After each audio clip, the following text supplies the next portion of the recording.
ସଜନା ଶାଗକୁ ଏମିତି ବନେଇ ଖାଆନ୍ତୁ।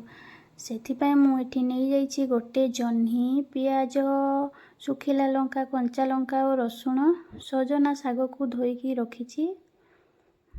ତାପରେ ନେଇଯିବା ଆମେ ଗୋଟେ କଡ଼େଇ, ସେଥିରେ ଦେଇଦେବା କିଛି ତେଲ।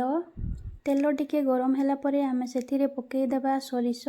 ସୋରିଷ ଟିକେ ଫୁଟିଲା ପରେ ସେଥିରେ ଆମେ ପକାଇବା କଞ୍ଚା ଲଙ୍କା, ଶୁଖା ଲଙ୍କା ଓ ଛେଚିକି ରଖିଥିବା ରସୁଣ।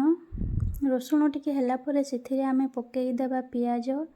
ପିଆଜ ଟିକେ ହେଲା ପରେ ଆମେ ସେଥିରେ ଏବେ ପକାଇବା କାଟିକି ରଖିଥିବା ଜହ୍ନିକୁ। ତାପରେ ଟିକେ ଭଲ ଭାବରେ ମିକ୍ସ କରିନେବା। ତାପରେ ଆମେ ଦେଇଦେବା ସ୍ୱାଦ ହିସାବରେ ଲୁଣ। ତାପରେ ମିକ୍ସ କରି ସେଥିରେ ଗୋଟେ ଢାଙ୍କୁଣୀ ଘୋଡ଼େଇ ଦେବା। କିଛି ସମୟ ପରେ ଢାଙ୍କୁଣୀକୁ ଖୋଲି ଚଲେଇ ନେବା। ଆଉ ଦେଖନ୍ତୁ ଆମର ଜହ୍ନି ସିଝି ସାରିଲାଣି। ଏବେ ଆମେ ଦେଇଦେବା ସଜନା ଶାଗ। ତାପରେ ଆମେ ସବୁ ଶାଗ ଓ ଜହ୍ନିକୁ ଭଲ ଭାବରେ ମିକ୍ସ କରିନେବା।